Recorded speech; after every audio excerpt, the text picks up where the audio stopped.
Há uma ideia recorrente no mundo cristão de que o sábado seja uma instituição apenas para os judeus, apenas para o povo hebreu. Será isso verdade? Quero convidar você a fazer a leitura da palavra de Deus e deixar que ela responda a essa pergunta. Gênesis 2, verso 3, falando aqui sobre o contexto então da criação, do encerramento da criação, diz assim: E abençoou Deus o dia sétimo e o santificou, porque dele descansou de toda a obra que como Criador fizera. Aqui nós vemos Deus agora separando o sábado, porque é isso que ele fez, como um dia especial. Ali diz que ele santificou. Santificar biblicamente é separar algo com um objetivo sagrado. Então diz que Deus abençoa e santifica, separa então esse dia. Então nós entendemos que esse dia ele foi dado aqui na criação para o homem. Jesus confirma isso lá no Evangelho de Marcos, né? Quando a gente lê Marcos, no capítulo 2 e verso 27, ele diz: o sábado foi estabelecido por causa do homem e não o homem por causa do sábado. Mas a pergunta que fica é: por que essa relação, então, de Israel com o sábado? Porque parece realmente que o sábado é uma instituição judaica e não para a humanidade. Se lemos agora aqui o texto dizendo que Deus, na criação, ele dá para a humanidade, então, esse dia como um dia santo, separado, abençoado, que deveria elevar o homem, então, à proximidade com Deus e a reconhecer Ele como Criador. Por que então, o sábado parece que está conectado com Israel? Nós não podemos nos esquecer que, a partir do pecado, o homem se separa de Deus. E a grande parte da humanidade já não mais se aproxima ou busca a Deus, ou tem conhecimento da pessoa dele. E então Deus agora chama um povo, uma nação, para que esse conhecimento, para que esse relacionamento seja restaurado, para que sejam suas testemunhas. E quem era esse povo naquele momento? A nação de Israel. E entre os muitos ensinamentos que Deus passa a eles, ali nos 10 mandamentos, um deles que é incluído, e que nós encontramos lá em Êxodo 20, no verso 8 em diante, é o mandamento do sábado. Deus ali em Êxodo 28 diz assim: lembra-te do dia do sábado para o santificar. Deus então dá uma orientação para eles, né? Relembrando essa palavra, santificar, separar com objetivo sagrado. Mas lá no verso 10 ele reforça, né? Porque o sétimo dia é o sábado do Senhor, teu Deus.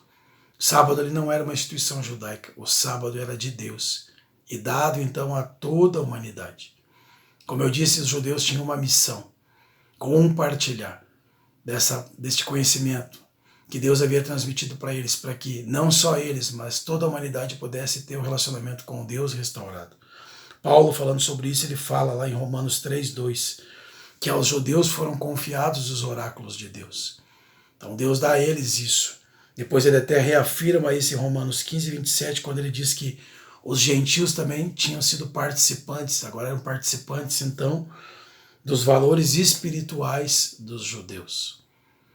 Logo, entendemos que, mesmo nós cristãos, ainda assim devemos, seguir esse ensinamento, que o sábado não é uma instituição apenas dos judeus, mas dada a toda a humanidade com um objetivo sagrado. Quando nós olhamos as alianças de Deus com o seu povo, lá em Jeremias, por exemplo, 31 a 34, está ali a lei presente, como um objeto importante dentro dessa aliança. E dentro da lei nós temos o mandamento do sábado. Se repete essa lei depois, essa aliança, né? Lá em Hebreus 10, 15 e 16. E mais uma vez diz ali que Deus também coloca a sua lei como algo importante dentro dessa aliança. E dentro dessa aliança, mais uma vez eu repito, está ali o sábado. Então, na verdade, o sábado é um dia especial separado por Deus, para que o homem possa, então, relembrar de Deus como seu Criador. Sempre foi o propósito de Deus que o sábado fosse dado à humanidade, e não apenas aos judeus. Quando a gente lê, por exemplo, Isaías, capítulo 2, o verso 2 até o verso 3 diz: nos últimos dias acontecerá que o monte da casa do Senhor será estabelecido no cimo dos montes, e se elevará sobre os outeiros, e para ele afluirão todos os povos. Irão muitas nações e dirão: vinde, subamos ao monte do Senhor e à casa de Deus de Jacó, para que nos ensine os seus caminhos e andemos pelas suas veredas. porque de Sião sairá a lei e a palavra do Senhor de Jerusalém. Quando a gente vai para Isaías 56, a gente vai encontrar ali um texto que fala sobre a vocação dos gentios. E diz ali que todo estrangeiro que se aproximasse de Deus e que aceitasse sua aliança, ele seria recebido como parte do seu povo. Mas ele diz assim dentro dessa aliança, aquele que guarda, que observa o meu sábado. Então Deus ele sempre deixou isso como algo marcado, forte, distintivo, de que o sábado é algo, é um sinal entre ele e o povo dele. Como sabemos disso? Quando nós lemos também ali Ezequiel capítulo 20, temos aqui dois textos, né, que eu quero citar para vocês.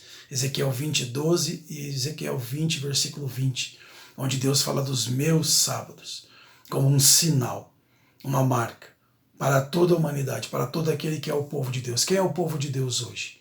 O povo de Deus hoje é a igreja. Então nós também devemos lembrar desse dia como um dia que deve ser santificado, separado, um dia especial para adoração a Deus. Aproveite também e faça desse dia um dia especial para você de adoração a Deus.